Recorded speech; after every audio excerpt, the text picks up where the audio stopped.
안녕하세요. 톡 메시징 파트에서 카카오톡 메시징 시스템을 개발하고 운영하는 남기영입니다. 이번 세션에서는 약 4년에 걸쳐 이루어지고 있는 메시징 시스템 재건축에 대해 이야기합니다. 겁나 빠른 황소 프로젝트 이후 가지고 있는 현재 서버 구조의 특징과 고민점, 그리고 이를 어떻게 해결하고 있는지를 공유할 예정입니다. 먼저 간략하게 카카오톡 메시징 시스템을 소개해드리고 이후 현재 서버가 갖고 있는 문제점, 서버들을 어떻게 개편하였는지에 대해 이야기를 풀어나가려 합니다.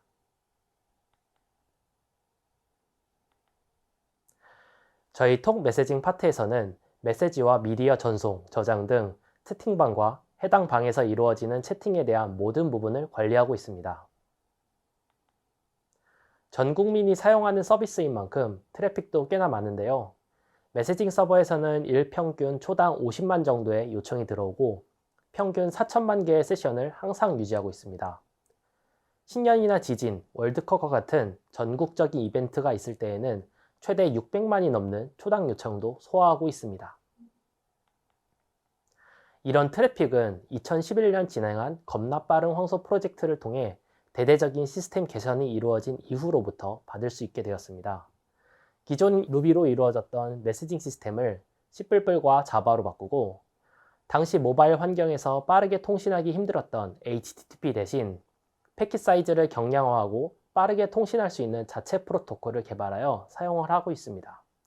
그 결과 지금까지 약 11년이 넘는 세월 동안 안정적으로 서비스를 유지할 수 있었습니다. 해당 프로젝트 이후 메시징 백엔드 시스템은 다음과 같은 구조를 지니고 있습니다. 연결 설정 등을 받아오는 설정 서버, 메시지 수발신을 위한 풀메시 구조의 릴레이 서버, 사진과 동영상 전송을 위한 업로드 캐시, 그리고 뒷단에는 메시지 저장과 채팅방 관리 등을 위한 비즈니스 서버들로 구성되어 있습니다. 클라이언트와 직접 통신하는 앞단 서버들은 대량의 트래픽을 관리해야 했기에 C++로 구현되었고, 비즈니스 로직과 여러 DB와 통신해야 하는 비즈니스 서버들은 자바를 사용해 구현되었습니다. 이 구조는 10년 전부터 최근까지 유지되고 있습니다. C++로 구성되어 있는 백엔드 서버 어플리케이션은 기본적으로 e폴 기반 비동기 입출력을 지원하고 잦은 메모리 할당 시 발생하는 시스템 콜로 인한 지연을 줄이기 위해 스레드별로 미리 메모리 버퍼를 할당해 두고 사용을 하도록 설계되었습니다. 이러한 구조 덕분에 백엔드 서버 어플리케이션은 대당 50만 개가 넘는 세션을 관리할 수 있게 되었습니다. 자, 그럼 10년 동안 잘 돌아가는 메시징 백엔드 서버들은 앞으로도 문제없이 잘 돌아갈 수 있을까요? 여기 두 종류의 엔진이 있습니다. 왼쪽은 하나부터 10까지 직접 만들고 튜닝하여 성능을 극한으로 끌어올린 커스텀 엔진, 그리고 오른쪽은 양산형 엔진입니다. 커스텀 엔진은 자동차의 특수한 목적에 맞게 하나하나 정성을 들여 구현이 되어 있습니다. 이런 구조는 성능이 잘 나오고 지속적인 유지보수를 한다면 여느 엔진 못지않은 안정적이고 우수한 성능을 오랫동안 자랑합니다. 하지만 시간이 지나면서 유지보수하는 사람이 교체됨에 따라 해당 엔진은 점점 블랙박스처럼 변하게 되고 유지보수하기 어렵게 됩니다. 반면 양산된 엔진인 경우 어느 정도의 성능 저하는 있겠지만 범용성을 위해 규격화된 모듈 구조와 호환성으로 인해 관리가 비교적 쉽고 각각에 대한 매뉴얼과 대체 부품들을 구하기 쉬워 유지보수와 확장이 용이한 장점을 가지고 있습니다. 현재 앞단에 있는 서버들은 앞서 보여드린 커스텀 엔진과 같았습니다. 직접 개발한 프로토콜과 더불어 고성능을 위해 한 땀 한 땀 모든 부분을 다 구현하였고 종속성을 최대한 줄이기 위해 외부 라이브러리 사용을 최소한으로 줄였습니다. 불가피한 경우에는 스태틱 라이브러리로 빌드에 내재화시켰습니다. 이러한 점들로 인해 고성능 서비스를 안정적으로 제공할 수 있었지만 시간이 지나면 지날수록 유지보수와 기능 개선에 점점 제약이 생기기 시작했습니다. 먼저 직접 만든 프로토콜과 내부 어플리케이션 로직들 간의 간결합으로 인해 프로토콜 확장에 제약이 있었고 수많은 매크로와 최적화 코드로 인해 코드 가독성이 좋지 못했습니다.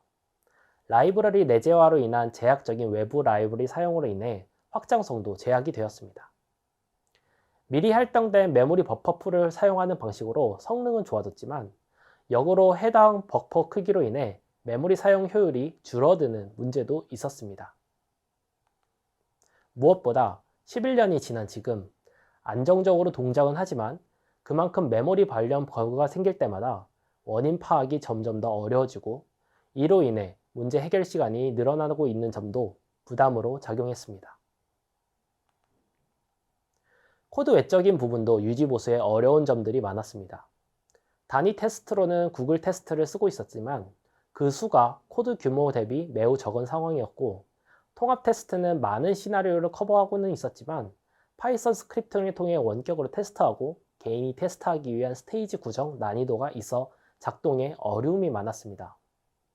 배포 시스템 자체도 지속적으로 개선은 하고 있었으나 기본적인 쉘 스크립트와 파이썬 기반으로 실수를 유발하기 쉬운 구조였습니다. 결정적으로 동일 파트 안에 인적 리소스 불균형이 점점 생겨난 점도 유지보수를 어렵게 만드는 요인 중 하나였습니다. 스프링 프레임워크를 대표하는 자바 개발자들에 비해 C++ 기반 개발자들에 대한 수급이 원활하지 않아 점점 파트 내에서 유지보수와 트러블 슈팅이 가능한 인원 비율이 줄어들고 있는 상황이었고 이 상황이 계속된다면 메시징 시스템 전체의 안정성에 위협을 줄 수 있다고 생각했습니다. 그럼 이 문제를 해결하려면 어떻게 해야 할까요? 유지보수 측면으로 본다면 배포 시스템을 개선하거나 유닛 테스트를 추가하는 방식을 통해서 어느 정도 코드 안정성을 높이고 진입 장벽을 낮추는 방법도 가능합니다. 실제로 파트 내에서도 재건축과는 별개로 해당 작업들을 진행 중이기도 하고요. 하지만 그럼에도 불구하고 현재 가지고 있는 코드의 근본적인 구조들은 바꾸기 어렵고 이걸 개편하는 건 처음부터 다시 만드는 수준이었습니다. 이럴 바에는 파트 전체 기술책도 어느 정도 결을 맞출 겸 동일 비즈니스 서버들과 함께 가는 방법이 좋을 것이라 판단하였고 이는 앞으로 설명드릴 재건축 프로젝트의 1차적인 목표가 되었습니다. 다시 메시징 시스템 구성을 봅시다. 앞단과 동일하게 비즈니스 서버도 10년이 넘는 기간 동안 발전해 왔습니다. 해당 서버들은 어떤 특징을 가지고 있는지 한번 봅시다. 로그인부터 채팅방 관리, 메시지 저장 등 여러 가지 복잡한 로직을 수행하는 비즈니스 서버들은 스프링 프레임워크와 이폴 기반의 네티 프레임워크를 사용 중입니다. 배포는 젠킨스를 통해 진행하고 JUnit을 통한 유닛 테스트, 그리고 큐컴버와 도커라이즈를 활용한 로컬 환경에서의 BDD 테스트를 진행하여 유지 보수가 비교적 용이하게 구성되었습니다. 앞으로 진행될 재건축들은 기본적으로 이런 비즈니스 서버들의 모습을 담으면서 각 모듈에서 필요로 하는 사항들을 기반으로 변형하는 방식을 취하기로 했습니다. 지금까지 진행해온 재건축 프로젝트를 보면 크게 두 단계로 나눌 수 있었는데 1차적으로 트래픽이 상대적으로 적거나 장애 영향도가 비교적 낮은 서비스부터 진행하였습니다. 각 서버 모듈들의 역할은 명확했기 때문에 각 모듈을 1대1 대응할 수 있는 대체 서버를 구현하는 방식으로 프로젝트를 진행했습니다. 처음 대상이 되는 서버는 강조 표시한 세 종류이고 이들 중 구조 변화가 컸던 세션 정보 저장소와 프라이빗 API 서버의 변경 과정에 대해 설명해 드리려 합니다. 먼저 사내 서비스들과의 연동을 위한 프라이빗 API 서버입니다. 클라이언트와 마찬가지로 해당 서버에서도 호출단에서 자체 프로토콜을 사용했습니다. 이로 인해 사내 다양한 서비스에서도 이를 지원해야 하는 이슈가 있었고 이는 사내 확장성에서도 제약을 받는 요인이 되었습니다. 또한 프로토콜 추가에 따른 문서화도 부족한 상황이었습니다. 이러한 문제를 해결하기 위해 새롭게 구현된 PAPI 서버는 HTTP를 지원하기로 하였고 또한 아스키독을 활용한 문서화도 자동적으로 될 수 있도록 구현되었습니다. 이를 통해 사내 다른 서비스에서도 조금 더 쉽게 서비스를 이용할 수 있도록 되었습니다. 추가로 쿠버네티스와 아르고 CD를 활용하여 유연한 배포가 가능하도록 되었고 문제 시 빠르게 수평 확장이 가능한 구조로 변경하였습니다. 도입 시에는 장애 방지와 기존 서비스 호환을 위해 먼저 기존 PAPI 서버 앞단에서 단순 프로토콜 변환만 하는 프록시 형태로 구현한 후에 완전히 대체하는 구조로 도입하였습니다. 다음은 카카오톡 클라이언트의 세션 정보를 저장하는 서버입니다. 해당 서버는 릴레이 서버에 연결되어 있는 클라이언트들이 어떠한 서버에 접속해 있는지 등에 대한 정보를 저장하는 서버입니다. 기존에는 인메모리로 저장하고 있고 이를 특정 기준으로 모듈러해서 여러 서버에 저장하는 형식이기 때문에 확장이 어려웠고 배포가 어렵기 때문에 클라이언트에 대한 추가 정보 또는 부가 로직이 들어가기 어려운 구조였습니다. 이러한 문제를 해결하기 위해 저장소를 어플리케이션 서버에 저장하는 대신 레디스에 분리 저장할 수 있도록 변경하였습니다. 또한 PAPI 서버처럼 유연한 배포와 수평적 확장이 가능하도록 쿠버네티스 적용도 함께 진행하였습니다. 이를 통해 저장해야 할 세션 정보를 유연하게 확장할 수 있게 되었고 읽지 않은 메시지 개수 등의 복잡한 정보들도 캐싱을 할 수 있게 되었습니다. 레디스 적용이 완전 순탄하지는 않았습니다. 해당 서버를 실서비스 적용시켰을 때 벤치마크 테스트에서는 놓친 유형의 트래픽이 들어왔었고 이로 인해 레디스의 버켓별 트래픽이 권장 한계인 100K TPS를 넘는 경우가 발생했습니다. 그 영향으로 세션 정보 저장 서버의 처리 속도가 급격히 느려지는 현상이 발생하였고 이로 인해 서비스의 일부 지연이 발생하여 바로 롤백했어야 했습니다. 이후 실제 시나리오에 맞는 벤치마크 테스트를 좀 더 돌려야 했고 이를 통해 해당 서버의 트래픽을 최적화시킬 수 있었습니다.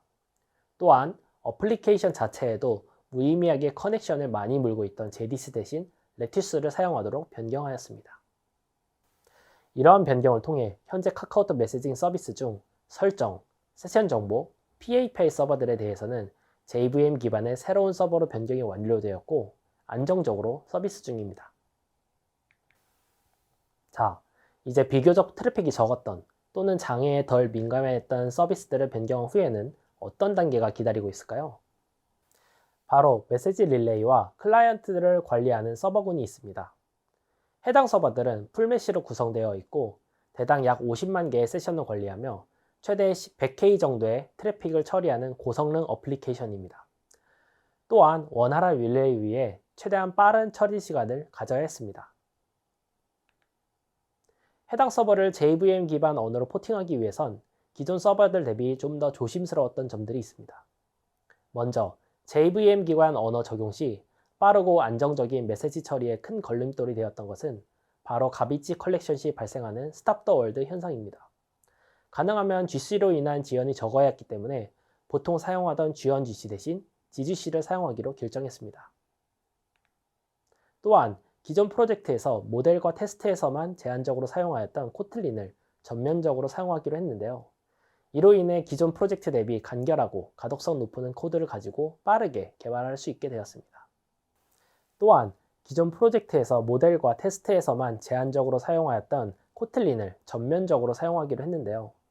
이로 인해 기존 프로젝트 대비 간결하고 가독성 높은 코드를 가지고 빠르게 개발할 수 있게 되었습니다. 현재는 스레드풀을 이용한 비동기 릴레이를 하고 있지만 조만간 코틀린에서 제공 중인 코루틴을 적용 예정이었던 점도 코틀린을 주 언어로 사용하게 된 또 하나의 이유가 되었습니다. 적용 방식은 기본적으로 타 클라이언트와 풀메시 상대 서버에서는 해당 모듈이 신규 모듈인지 아닌지를 모르는 블랙박스 형태로 만들기로 결정하였고 이를 통해 한 대씩 순차적으로 적용하며 장애 위험도를 낮추는 방식을 취할 수 있게 되었습니다. 마지막으로 제일 큰 고민점이 있습니다. 기존 C++ 서버 대비 성능이 잘 나온가입니다. 해당 서버를 구현하기 전 과연 아까 보여준 요구사항들을 동일하게 처리할 수 있는지 부하 테스트를 진행했었고 이후에도 주기적으로 테스트를 하였습니다. 지금 보시는 표는 기존 C++로 구현된 릴레이 서버와 코틀린을 이용해 대부분의 기능을 동일하게 구현한 서버 간의 부하 테스트 결과입니다. 보시다시피 CPU 사용량은 로그인할 때, 즉 새롭게 세션 오브젝트들이 생성되고 메모리 할당이 활발하게 일어날 때 JVM 어플리케이션의 CPU 사용량이 높았습니다. 하지만 실서버 자원에 비해서는 CPU 사용량이 낮아 이 정도의 성능 차이는 큰 문제가 없을 것이라 판단되었습니다. 로그인 이후 발생하는 평소 프로토콜 중에서는 기존 C++ 서버와의 성능 차이는 크게 나지 않음을 확인할 수 있었습니다. 프로토콜 처리 속도나 메시지 릴레이 시간은 내부 로직 개편을 통해 일부 개선되었습니다. GC로 인한 스탑 더 월드 현상은 G1 GC에서는 최대 170ms였지만 GGC에서는 1ms 이하로 나왔습니다. 참고로 위 테스트에서는 C++ 서버에서 차지하고 있는 메모리를 기준으로 JVM의 힙 사이즈를 조정하였고 동일 메모리 상에서 문제없이 작동 확인했습니다. GONGC와 GGC의 차이점은 프로토콜 처리 시간에서도 볼 수 있었습니다. 해당 그래프는 각 GC별 프로토콜 처리 속도의 최대값을 보여주는데요. GGC와는 달리 GONGC에서는 프로토콜 처리 속도 변동 빈도가 GGC 대비 훨씬 잦은 것을 볼 수 있습니다. GC 로그상에서 GONGC의 0GC 시간이 최대 170ms 정도 나오는 것 대비 GGC에는 1ms 내에 GC만이 있었던 것과 무관하지 않는 결과라 생각했습니다. 릴레이 서버는 모든 프로토콜이 현재 구현 완료되어 테스트를 진행 중에 있고 이와 동시에 성능을 위한 최적화 작업을 하고 있습니다. 처음 개발 당시 멀티 디바이스에 대한 고려가 잘 되어 있지 않았던 구 서버와 달리 멀티 디바이스를 위해 서버 내부의 세션 클래스 구조를 개편을 하고 클라이언트 요청에서 들어오는 데이터 스트림을 정말 필요한 필드 외엔 불필요하게 파싱하지 않도록 고려했습니다. 또한 각 세션에서 동시성 영향을 받는 데이터와 테이블의 락 구조를 저희 스펙에 맞게 개선을 하고 있고 메시지 릴레이를 비동기 처리하고 있습니다. 물론 JVM 관련 여러 설정들도 벤치마크 테스트와 함께 수정 중에 있습니다. 비동기 릴레이 같은 경우에는 현재는 단순히 스레드풀 태스크 익스큐터를 통해 이루어지고 있지만 CPU 자원을 좀 더 줄이기 위해 코르틴을 도입할 예정입니다. 2023년 중에는 이렇게 릴레이 서버까지 전환 완료될 것으로 보입니다. 정리를 해보면 기존 서버들이 가지고 있던 유지보수적인 문제들을 해결하기 위해 작업을 진행하였고 기존 쉘 스크립트 또는 파이썬으로 되어 있던 배포를 젠킨스와 쿠버네티스로 한정적으로만 작동하던 유닛 테스트를 JUnit으로 바꾸면서 코드의 상당 부분을 커버리지 할 수 있도록 테스트까지 유지보수하기 어려웠던 인테그레이션 테스트를 큐컴버와 도커라이징을 통한 로컬 테스트를 통해 조금 더 편하게 변경하였고 해당 코드에서 너무 간결합되어 있는 프로토콜과 어플리케이션 로직을 네티를 통해 분리할 수 있게 되어 좀 더 유연한 구조를 가질 수 있도록 하였습니다. 이러한 변경사항을 통해 실제 운영에서도 많은 점이 달라졌습니다. 먼저 기존 대비 코드가 간결해지고 가독성이 높아졌습니다. 릴레이 서버 같은 경우에는 기존 4만 라인에서 2만 라인 미만으로 코드 수도 짧아졌습니다. CI/CD가 고도화되고 배포를 커맨드 라인이 아닌 웹으로 할 수 있게 되어 접근성이 높아지고 실수의 여지가 줄었습니다. 메시징 파트 내의 모든 인원들이 앞단 모듈 개발에도 참여할 수 있게 되면서 인적 가용성도 좋아졌습니다. 앞으로는 뭐가 남았을까요? 말씀드렸던 계층 분리를 통해 내부 프로토콜, 특히 풀메시 구조의 릴레이 서버들 간의 릴레이 프로토콜들을 좀 더 안정적으로 개선할 수 있게 되었습니다. 지금까지는 패킷 사이즈 제한과 같은 커스텀 프로토콜로 인한 제약이 많았고 내부 통신 프로토콜들을 전부 변환하기에는 장애 위험성이 너무 높았거든요. 이를 통해 사람 많은 방에 대한 릴레이나 멀티 디바이스 확장 등을 좀 더 유연하게 적용할 예정입니다. 그리고 마지막으로 아직 하나 남은 모듈, 미디어 캐시에 대한 개선도 고민 중입니다. 지금까지 긴 시간 동안 카카오톡 메시징 서버의 뒷이야기를 들어주셔서 감사합니다.